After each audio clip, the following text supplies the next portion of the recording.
Hello, and thanks for streaming The Near Futurist, a show presented by me, Guy Clapperton.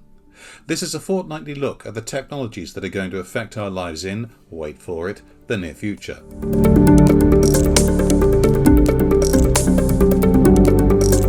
In this episode, we're looking at working from home. It's not going away. Even when we're allowed to go back to the office, there's plenty of research around to suggest that we probably won't be racing back with any great enthusiasm.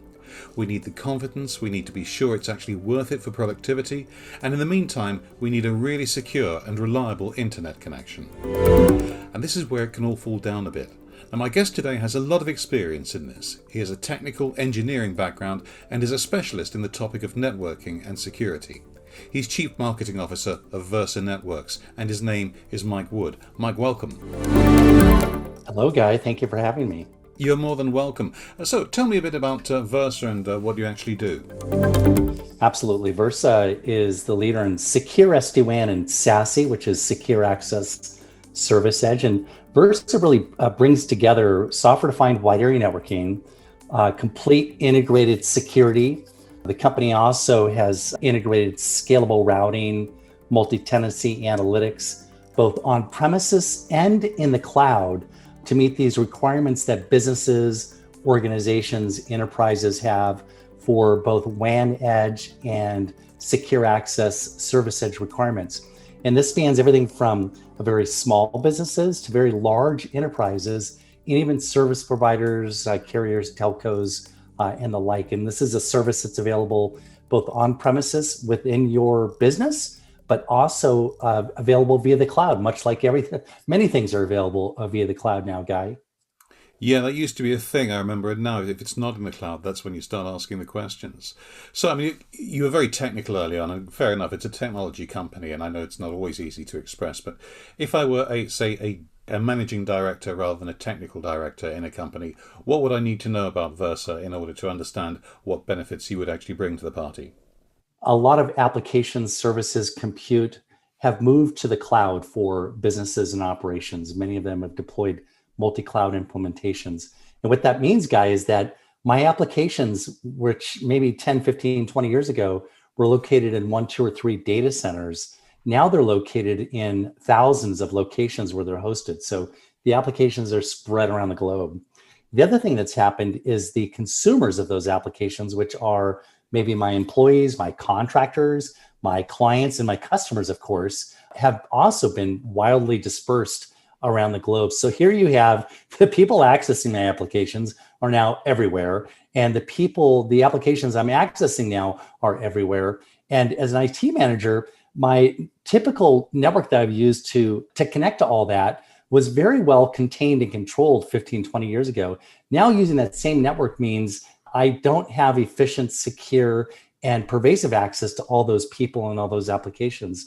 So I need to have a different way to approach that. And that's exactly what Versa does, is Versa connects all of those people and all of those applications together securely with high performance and a great quality of experience, and of course with extensible reliability. I've been working from home for numerous clients since 1993, and I've had an internet connection for almost all of that. I think it came in about 96. Apart from making myself feel very old, I've been just wondering when security and reliability became such an issue. Well, I think one of the significant factors in driving the importance of security, especially in the home, is quite frankly this massive adoption of work from home environments where employees and contractors are now performing their jobs from home offices or maybe even other locations, maybe relatives' homes or coffee shops and cafes. And I think at that point, when there was this convergence, a massive convergence of the enterprise, the organization, the commercial business, and the home environment, that's where I think there was a heightened awareness around security for work from home specifically. And you talk more about that, but certainly when you look at the home environment, it's probably one of the least secure in terms of a network, especially when I look at the enterprise's network, where the enterprise IT team has no control over what's happening within the home in terms of a network and security perspective, typically, although that's changed now. That's where I think the importance of security has really been magnified, Guy. Okay, that makes a lot of sense. So, fast forwarding to the present and away from my mid 1990s angst, awful lot of people have, exactly as you say, been forced completely into home working, mostly against their will. And they're getting used to it because they have to. But in most cases, it appears to be just about working. So I'm just wondering if you could give me an idea what the concerns are that they should have, what concerns are their IT directors, their IT infrastructure staff going to be having? Well, I think there's a few concerns. One of them is of paramount importance, which is security of the corporate assets, corporate information, corporate applications, and the employees' collection and use and operations on that data and those applications. Second importance is the application experience for employees. When employees moved to work from home, there was a strong requirement for businesses to continue their business continuity. So everything I was doing before when employees and contractors were located in the offices, I wanted to be able to do all of those same things when they're at home with the same level of productivity or even better, increased productivity. And then I think a third area is really the experience that those employees have. So when I'm using a particular application, whether it's an application that's located in the private data center or in the cloud, am I having the best possible experience with that application? In other words, does it perform the way it would perform if I were sitting in the office right next to the application, as an example? So those are three areas that I think are critical for businesses today in this shift to work from home, Guy. So, how would those issues be addressed? Certainly. So if we take security first, a couple of things. One is that we want to protect, for example, both ingress and egress in terms of security. So there's a couple of ways to do this. One model is I can actually there's technology today available, Guy, that allows one to run things like secure SD-WAN inside the home. So what that looks like is before I drive in or commute in, take the rail into the office, and I'd sit in the office and I knew everything inside the office was completely secure. I'd get onto my Wi-Fi network and I'd be authenticated, and everything that was happening there was secure. But there was a level of logical security, information security, and then also even physical security. And so what's available now is things like secure SD-WAN running in a small footprint appliance that literally sits inside an employee's home. And what this does is it extends the corporate network over the internet in an incredibly secure manner all the way into the home. And when I go into my home office, wherever that might be, it could be the kitchen, or it could actually be an office, a room in the house. When I log onto the network, I'm logging on just as if I were sitting in the corporate office. So the Wi-Fi looks the same, the authentication looks the same, the security of the network and the encryption which occurs all happens and comes all the way down to that device. And even to the point where I'm able to do application segmentation and other capabilities there in that physical location at home. And so that's one model in which security can be maintained. And in that case, IT obviously has complete control. Those devices now, secure SD-WAN devices, run next generation firewall. They run IPS and IDS. They run unified threat management capabilities. They do encryption, all the things you'd expect within a secure network. And they tie back to the corporate network, but also they tie back to the cloud and perform those same services. In fact, they're extended all the way out to the cloud using cloud gateways that are located at the front doorstep of all these cloud services around the globe. So that's one way of dealing with security. A second way of dealing with security is let's say that employee leaves that home office to go visit a relative. Well, let's say they're still working partly or that entire time while they're remote visiting a relative's location home. And what the option there is to run more of the security and networking services in the cloud. And Guy, this is where Secure Access Service Edge comes from, or SASE, this idea that I can really have a very, very thin branch, literally my device. I'm a branch of one, and I'm traveling around, and networking and security follow me. So all those security services we talked about, application segmentation, firewall services, IPS services, all those capabilities, even unified threat management, are now occurring in the cloud, and I get connected down to the device. And there's that level of security that I get regardless of where I go. So Guy, that's the security side, but there's also the business continuity and the application performance side, if you want to talk more about those two. Sure. I mean, those are very important, and I would like some more on those. But if you could combine that with some comment on the cost, I mean, in my experience, a better internet connection is safer, it is more solid, it is more reliable, the continuity is better, but it's also a lot more expensive than anything I might buy as a consumer. I mean, should we all be investing in this? Well, with technologies like secure SD-WAN, I think that level of internet connectivity is certainly very attractive and sometimes of importance.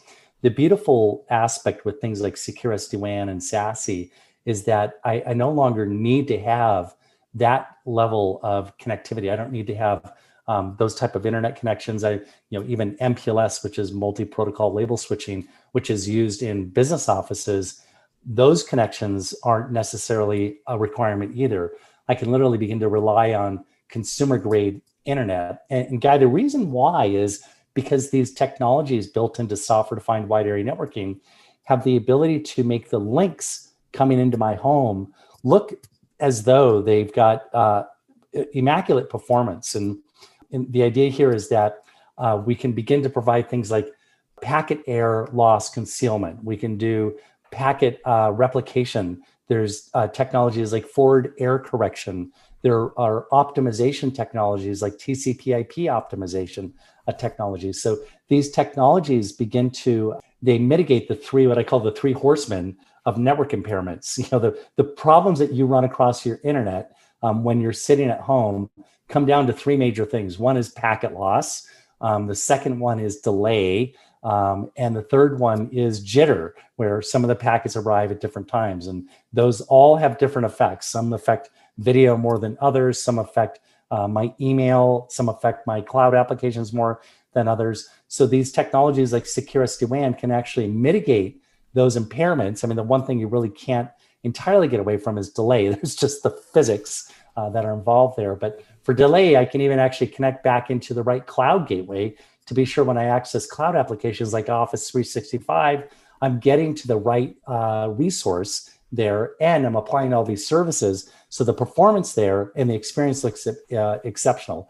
And so, back to your question, I can now begin to use much more consumer grade internet and make it appear and operate and have the same experience I would for carrier grade or business enterprise grade internet connections and even private last mile access lines. So technology is there to really dramatically improve the technology that exists there, more the commodity technology, I'd say. Just wondering whether employers should actually take some liability for this if they suddenly need us all to become more secure. And also, you've outlined a lot of the risks to which people may be exposing themselves and the advantages that they can have for a better internet connection. How aware of those risks are businesses, do you think? I think they're very aware. And I think that one of the attributes with this type of model, this newer work from home model, is that IT now actually with these technologies has visibility all the way down into the home. And they have visibility in terms of all of the corporate applications and corporate assets and corporate resources that employee is using and how those are performing in the security of those, while still at the same time bifurcating and separating all of the leisure traffic that's leisure's distance learning, video watching, even gaming traffic. All that can be completely separated and segmented off. So that's not part of the corporate network. And so I think what we're seeing because of that visibility is corporations now have a much better idea of how well these links are performing, for example. How well are the applications performing and what's the experience that employees have? Are there any security vulnerabilities that are being exposed or occurring all the way down into those remote locations? And in terms of I think the responsibility, if you will, for employees, there's a level of, oftentimes employers allow us to, I would say, bring our own devices. So many of us use our own smartphones, which we then refresh every 2 to 3 years. We may even bring our own laptops into the system, and we're running a lot of those ourselves. We also now oftentimes bring in our own internet connections. Maybe they're somewhat subsidized by the employer, but I see less and less of that occurring. And so the employer, I think the level of potentially responsibility the employer has is, okay, what can I do given I know this is a BYOD device? I know this is a bring your own internet connection. What can I do to improve that and make sure that I am securing everything that employee is accessing? I'm securing the network itself, and I'm securing all the applications and resources that make up my corporation and how those employees and contractors use that. And I'm also providing the best experience to those employees, because it's very important for them to be productive. And I'm making sure that it's always an always on experience, that whenever they connect, they're always on. And so there's that level of responsibility now. And the IT team for that employee could actually notice and see that, your internet link seems to be fading in and out. It's flapping. Maybe it's browning out. So it's beginning to decline and degrade significantly to the point where no traffic can get through at all, no matter how much mitigation you do. And they might send a notification to the employee which says, hey, we've noticed this. This is a graph of your internet connection over the last 24 hours. You should call your ISP and report these 3 problems, and have them send out a service technician. So I think that those are the types of things that we're going to see more and more of these employees experiencing, and how the employers are going to show up in these situations.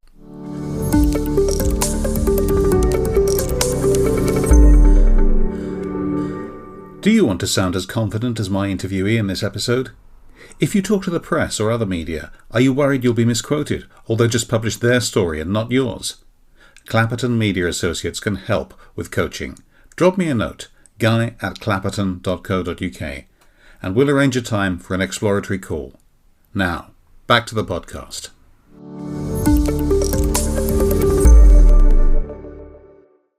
I'm interested to know whether there are instances of breaches or business interruption that have actually happened to this, because in my experience, you can tell a business that there are potential risks. Depending on the size of the business, they may, particularly the smaller business, they may well think, oh, well, we can take a bit of a chance because this involves spending money. I'm just wondering whether that's a factor, or whether there have actually been instances of breaches or business interruption because of this sort of thing. When you look at the last 12 months, for example, certainly there have been many breaches that have occurred in enterprises. And if you think about when those have started and what we'll see in 2021, we're certainly going to see, I think, many more of these begin to surface. The breaches of 10, 15 years ago, I think, are few and far between, where I get a virus on my machine, I instantly know I've got a virus on my machine because my files are corrupted. Today's threats and the threat vectors are much more pervasive and longer term. They get inserted and they sit within the network looking for vulnerability spots, looking for openings to get in and to get out, and then to spread themselves. And they happen over months, sometimes even years. And so certainly there's absolutely threats and security issues which have occurred, but maybe we haven't even seen those yet throughout the last 12 months. And we know that given so many people, nearly everyone within these professional organizations have been working from home, that we know that those exposures have occurred while employees have been at home. And if we can stop those exposures and mitigate those threats at those sources, at the home or back in the cloud, these businesses are going to be much better off. And so I think as we see more forensics and analysis and root cause investigations occur, we're going to find that, wow, many of these things were things that actually originated from the weakest link, which is the home network. And so I think we're going to see a lot of that, especially in 2021, as some of the big news items that happened in 2020 relative to security exposure and vulnerabilities, which have surfaced in 2021, as the forensics occurs more, we're going to see those actually sourced, and many of those surfaced from this weakest position. So I think that's going to be a major factor, Guy, in terms of the way employers actually look at how they spend and where they spend relative to this new model, Guy. How can companies like Versa help? Well, I think it comes down to delivering and implementing systems that have security inherently built in and integrated within them. So when I look at implementing a network, which every single business now has a network of some sort or another, ensuring that I've got security that's actually integrated with the networking and the routing and the analytics all within one single software stack, and I can manage that as one single system. And the key there is deploying that in a way that it can exist wherever the office is. If it's a branch office of one, maybe it's someone's home, or if it's an office, a larger office like a retail outlet or maybe a bank, having those on-premises security and networking systems in place. But then also, given that cloud has become so pervasive, as you mentioned earlier, Guy, having the security, the networking, and the systems in place to be able to provide security all the way back to the cloud, to the front doorstep of all these cloud services, to the internet access, all of these entry points is another key element. And again, having that integration of the networking and the security. Somebody once told me that in the past, 10 years ago, we would bring all of the traffic and the sessions back into the security where the security was located, oftentimes in a private data center. Today, the best practice is to bring the security to where the sessions already are. And those sessions are in the cloud and they're in the home. And so bringing that security through things like Secure Access Service Edge or SASE, for example, is critical, and delivering that in the cloud. So that combination, Guy, of the integration and then where I deliver those security and networking services is really, I think, the solution to this, Guy. Okay, and finally, how can listeners find out more about you and your business and what you do? Absolutely. Folks can visit our website, www.versa-networks.com. That's VERSA-networks.com, Guy. Okay, Mike Wood, CMO of Versa Networks, thank you very much for joining me. Thank you, Guy. And as always, many thanks to you for listening. That was the Near Futurist podcast with me, Guy Clapperton. Don't forget to have a look at the website at nearfuturist.co.uk or my media training site at remotemediatraining.com. I'll be back in 2 weeks' time.